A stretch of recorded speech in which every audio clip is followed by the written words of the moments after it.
That was terrific. Thank you. Yeah. That's nice. Like I say, it's smaller here, and you're able to, it feels like a little club. It's a nice little room to work in, as they say in the trade. Absolutely, right. I haven't seen you actually in the flesh since, I don't know when. Last time I would remember would be that TV Guide luncheon we talked about a minute ago. That's right. That was really funny. The three of us appeared on a gruesome kind of event. It could be gruesome if they didn't work it right. They get three comics up, one after the other, on a dais of famous people. About 40 really famous people, yeah. Yeah. And when you're one of the three comics, you think that you're going to be the one to bomb. 2 out of 3, right, and you'll be number 1. And they'll say, well, 2 of them made it, but... It worked out okay. We did all right. We did all right. I remember you started out at the very beginning of it, and you said something that got a very small laugh, and there was a gavel there, and you picked it up for order, even though there was not disorder. And this is very... I remember these little things. I remembered, yeah, I did my news, sports, and weather. That's right. Which has been a mainstay. Well, you were saying that there was something you might have done there if you'd had more time just then. Oh, yeah, Talk well... about something else that you didn't get to. Birth control pills I kind of include in the drug scene because it's like, you know, you take them. And, by the way, it's nice for the drug companies to let the gals in on the research, isn't it? Because that's... Yes, they're going to find out whether they're safe by trying them on people who buy them at the store. Maybe when everyone who's used them gets to be 63 and one leg gets shorter than the other, they'll, you know... They'll call them in. We better have a look at them. Anyway, it's that birth control pills are still on prescription. That's the premise. You need a note to do it. You know, that's really very strange. And you not only need a note, you have to go to one person to get the note, and then you have to bring it to another person. Everybody's really in on it. It's ladies must feel silly going, here's my note. Oh, that's what you're doing at home. Yes. And I just think that when birth control pills come off prescription, that they'll have catchy, cute names, such as the patent medicines have. Names to help you know what the product does. They'll need names like Pregnant.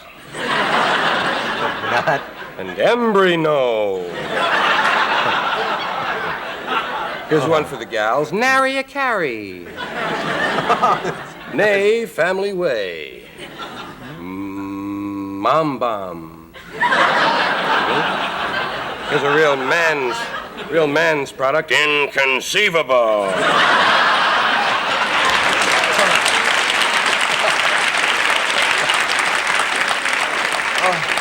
And I wouldn't be surprised if they come up with one called I Kid You Not, because they're just, they're phrase makers, and they're good at that. In an amusing little compact. Oh, I'm sure they'll have a Christmas cartons for them and special sales, and they'll be, they'll probably be at the cash register with the mints there. Take your change in birth control pills. Sure. You've given a lot of thought to the problem. Yeah. Do you ever feel old-fashioned that when we must be about the same age? I'm 34. Yeah, well, then we are almost exactly the same age. When you were in school, was there such a thing as any talk of drugs? Had anybody heard of it? Well, not in grammar school. There was the word. There was the word dope, which we used to play around. I lived near Columbia University. I lived in between Columbia University and Harlem in a kind of a section called Morningside Heights, where there was an Irish neighborhood which was not being Irish much anymore. You know, it was going away. Yeah. And I was like, they built projects and they put Columbia kept expanding, you know, kicking people out. And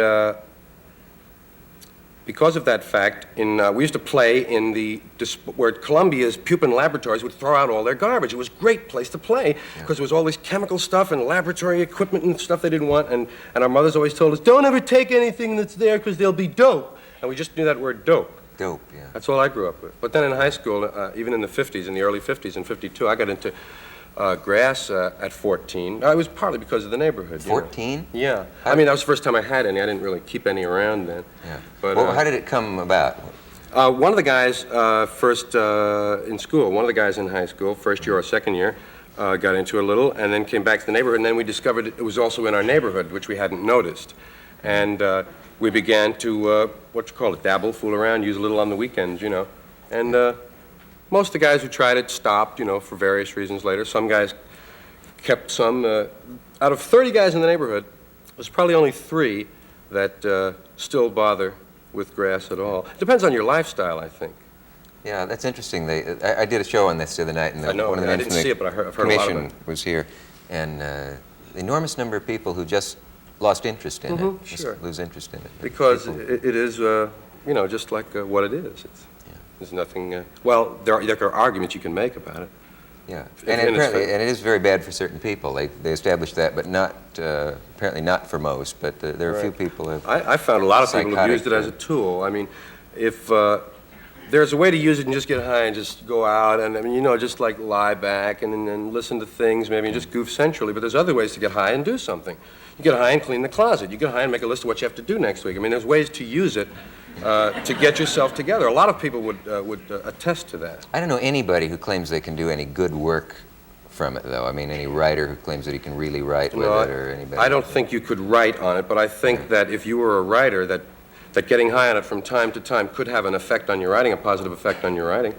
I think you can think of things under it which you might employ that you wouldn't otherwise. But to actually do disciplined work, I don't know if anybody can actually do that. Depends on the discipline. Well, yeah. What about that guy on that moon mission who saved the moon mission? Remember the long-haired guy at the laboratory around Boston? They had a thing where the abort switch, and they had to bypass the abort switch and write a new program. Yeah. And he wrote it like in 2 or 3 hours, and they saved the moon mission. And then the guy was interviewed later, and he says, "Oh yeah, a lot of people here do a little dope. Sure, no, yeah, I've written some pretty far-out programs on it and everything. You know." That's right. There was. Right. I think they tried to cover him up quickly Right. after that. The point is, nothing is, you know, great all by itself, but used properly, I think there's some positive advantages to marijuana. What was the thing that he talked about the other night? Oh, treatment of glaucoma. They think there's some research to be done in that. That's important. Well, wait a minute. We have to take a station break, and then we'll be right back.